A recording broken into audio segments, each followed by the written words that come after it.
ओम शांति। अव्यक्त बाप दादा मधुबन। डेट है 27/7/1970। मुरली का टाइटल अव्यक्त बनने के लिए मुख्य शक्तियों की धारणा। आज बाप दादा किस रूप से देख रहे हैं?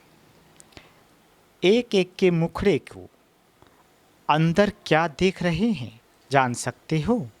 हर एक कहाँ तक अव्यक्त मूर्त, आकर्षण मूर्त, अलौकिक मूर्त और हर्षित मूर्त बने हैं, ये देख रहे हैं। चारों ही लक्षण इस मुखड़े से दिखाई पड़ते हैं। कौन कौन कहाँ तक बने हैं वह हर एक का मुखड़ा साक्षात्कार कराता है। जैसे दर्पण में स्थूल चेहरा देखते हैं, वैसे दर्पण में ये लक्षण भी देखते हो। देखने से अपना साक्षात्कार क्या होता है? चारों लक्षण से विशेष कौन सा लक्षण अपने में देखते हो? अपने आप को देखने का अभ्यास हर एक को होना चाहिए। अंतिम स्टेज ऐसी होनी है जिसमें हर एक के मुखड़े में ये सर्व लक्षण प्रसिद्ध रूप में दिखाई पड़ेंगे।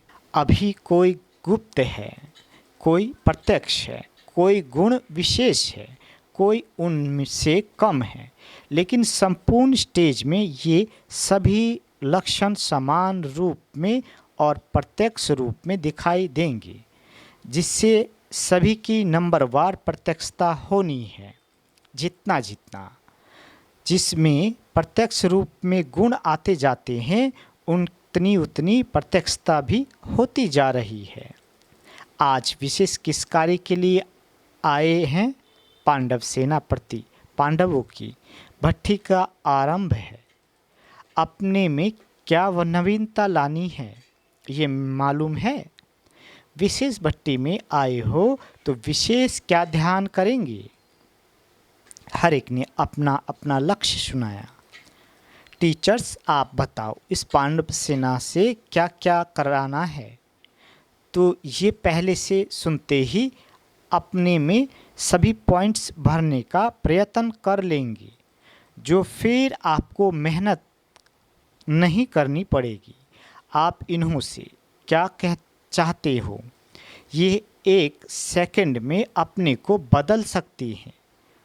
मुश्किल तो कुछ भी हो नहीं सकता, और जो निमित्त बने हुए हैं उन्हों को मदद भी बहुत अच्छी मिलती है। पांडव सेना तो कल्प पहले भी की प्रसिद्ध है ही। पांडवों की कर्तव्य का यादगार तो प्रसिद्ध है। जो कल्प पहले हुआ है वह फिर अभी रिपीट करना है। अव्यक्त बनने के लिए वह जो भी सभी ने लक्ष्य सुनाया, उसको पूर्ण करने के लिए क्या क्या अपने में धारण करना है, वह आज सुनाते हैं। सर पांडव, अपने को क्या कहलाते हो? ऑलमाइटी गॉड फादर के बच्चे कहलाते हो ना? तो अव्यक्त बनने के लिए मुख्य कौन सी शक्तियों को अपने में धारण करना है? तभी जो लक्ष्य रखा है वो पूर्ण हो सकेगा। भट्टी से मुख्य कौन सी शक्तियों को धारण करके जाना है वो बताते हैं। है तो बहुत, लेकिन मुख्य एक तो सहन शक्ति चाहिए, परखने की शक्ति चाहिए, और विस्तार को छोटा करने की और फिर छोटे को बड़ा करने की भी शक्ति चाहिए।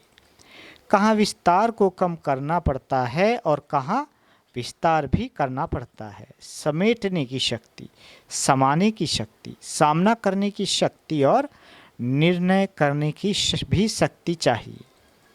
इन सब के साथ सर्व को स्नेह सहयोग बनाने की शक्ति, अर्थात सर्व को मिटाने की भी शक्ति चाहिए। तो ये सभी शक्तियां धारण करनी पड़े, तब ही सभी लक्षण पूरे हो सकते हैं। हो सकते भी नहीं, लेकिन होना ही है, करके ही जाना है।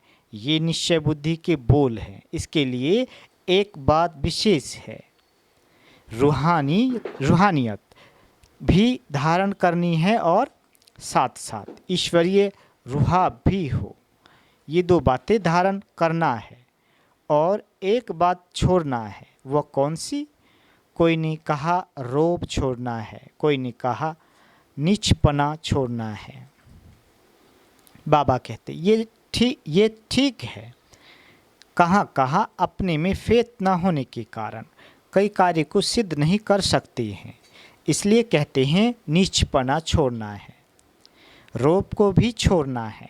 दूसरा, जो भिन्न भिन्न रूप बदलती हैं, कब कैसा, तो वह भिन्न भिन्न रूप बदलना छोड़कर एक अव्यक्त और अलौकिक रूप भट्टी से धारण करके जाना है। अच्छा, तिलक तो लगा हुआ है ना, अभी सिर्फ भट्टी की सौगात देनी है। वह क्या सौगात देंगे? तिलक लगा हुआ है, ताजधारी भी है, वह ताज देना है। अभी अगर छोटा ताज धारण किया है तो भविष्य में भी कमी पड़ जाएगी। भट्टी में विश्व महाराजन बनने के लिए आए हो, सभी से बड़ा ताज तो विश्व महाराजन का ही होता है। उनकी फिर क्या क्या जिम्मेवारियां होती है, वह भी पाठ पढ़ना होगा। ये भी एक अच्छा समागम है। आपकी टीचर दादी चंद्रमणि बड़ी हर्षित हो रही है क्योंकि देखती है कि हमारे सभी स्टूडेंट्स विश्व महाराजन बनेंगे। इस ग्रुप का नाम क्या है मालूम है? एक एक में विशेष गुण हैं, इसलिए ये विशेष आत्माओं का ग्रुप है। अपने को विशेष आत्मा समझते हो? देखा, ये कीचेन त्रिमूर्ति की कीचेन सौगात देती हैं। इस लक्ष्य को देख ऐसे लक्षण धारण करने हैं, एक दो के संस्कारों को मिलाना है और साथ साथ ये जो चाबी की निशानी दी है अर्थात सर्वशक्तियाँ जो सुनाई है उनकी चाबी लेकर ही जाना है।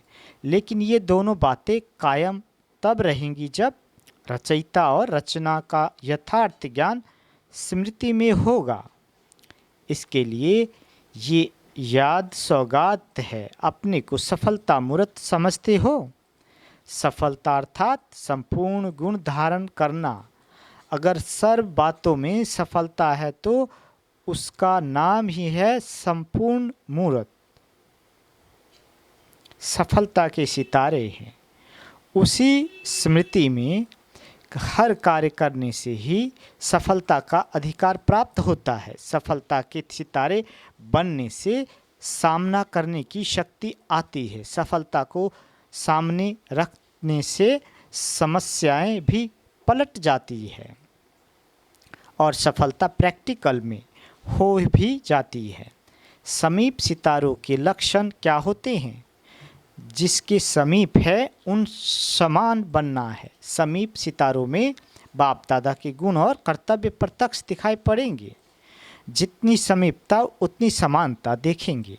उनका मुखरा बाप दादा के साक्षात्कार कराने का दर्पण होता है। उसको बाप दादा का परिचय देने का प्रयत्न कम करना पड़ता है क्योंकि वह स्वयं ही परिचय देने की मूर्त होते हैं। उनको देखते ही बाप दादा का परिचय प्राप्त हो जाता है। सर्विस में ऐसे प्रत्यक्ष सबूत देखेंगे, बल देखेंगे आप लोगों को, लेकिन आकर्षण बाप दादा की तरफ होगी। इसको कहा जाता है सन सोज फादर। स्नेह समीप लाता है। अपने स्नेह की मूर्त को जानते हो? स्नेह कभी कभी गुप्त नहीं रह सकता। स्नेही के हर कदम से जिससे स्नेह है उसकी छाप देखने में आती है। जितना हर्षित मूर्त उतना आकर्षण मूर्त बनना है। आकर्षण मूर्त सदैव बने रहे, इसके लिए आज्ञाकारी रूपधारी बन साकार कर्तव्य में आना है। अंतर्मुखी और एकांतवासी ये लक्षण धारण करने जो लक्ष्य रखा है उसकी सहज प्राप्ति हो सकती है। साधन से सिद्धि होती है ना। सर्विस में सदैव संपूर्ण सफलता के लिए विशेष किस गुण को सामने रखना पड़ता है? साकार रूप में विशेष किस गुण के होने कारण सफलता प्राप्त हुई? उदारचित्त। जितना उदारचित्त उतना सर्व के उदार करने का निमित्त बन सकते हैं। उदारचित्त होने से सहयोग लेने के पात्र बन जाते हैं। ऐसा समझना चाहिए कि हम सर्व आत्माओं के उद्धार करने के निमित्त है, इसलिए हर बात में उदारचित्त, मनसा में, वाचा में, कर्मणा में भी उदारचित्त बनना है। संपर्क में भी बनना है। बनते जा रहे हैं और बनते ही जाना है। जितना जो उदारचित्त होता है उतना वह आकर्षण मूर्त भी होता है। तो इसी प्रयत्न को आगे बढ़ा के प्रत्यक्षता में लाना है। मधुवन में रहते मधुरता और बेहद की वैराग्य वृत्ति को धारण करना है। ये है मधुवन का मुख्य लक्षण। इसको ही मधुवन कहा जाता है। बाहर रहते भी अगर ये लक्ष्य है तो गोया मधुवन निवासी है। जितना यहाँ रिस्पॉन्सिबिलिटी लेते हैं उतना वहाँ प्रजा द्वारा रेस्पेक्ट मिलेगा। सहयोग लेने के लिए स्नेही बनना है। सर्व के स्नेही, सर्व के सहयोगी। जितना जितना चक्रवर्ती बनेंगे उतना सर्व के संबंध में आ सकते हैं। इस ग्रुप को विशेष चक्रवर्ती बनना चाहिए, क्योंकि सर्व के संबंध में आने से सर्व को सहयोग दे भी सकेंगे और सर्व का सहयोग ले भी सकते हैं। हर एक आत्मा की विशेषता देखते, सुनते, संपर्क में आते विशेषता स्वयं में आ जाती है। तो विषय प्रैक्टिकल में सर्व का सहयोगी बनना है। इसके लिए पांडव सेना को चक्रवर्ती बनना पड़ेगा। योग की अग्नि सदैव जलती रहे, इसके लिए मन, वाणी, कर्म और संबंध, ये चारों बातों की रखवाली करना पड़े। फिर ये अग्नि अविनाशी रहेगी, बार बार बुझेगी और जलाएंगे तो टाइम वेस्ट हो जाएगा और पद भी कम होगा। जितना स्नेही है उतनी शक्ति भी रखो। 1 सेकंड में आज्ञाकारी और 1 सेकंड में आकारी और 1 सेकंड में साकारी बन सकते हो।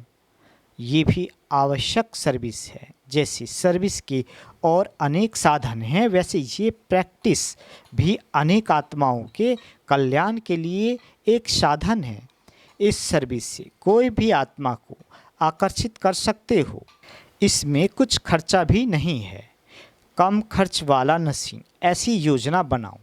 अभी हर एक में कोई ना कोई विशेष शक्ति है, लेकिन सर्व शक्तियाँ आ जाएंगी तो फिर क्या बन जाएंगे? मास्टर सर्वशक्तिमान।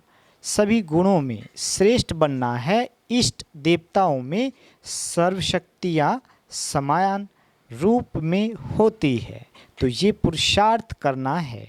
अच्छा, ओम शांति।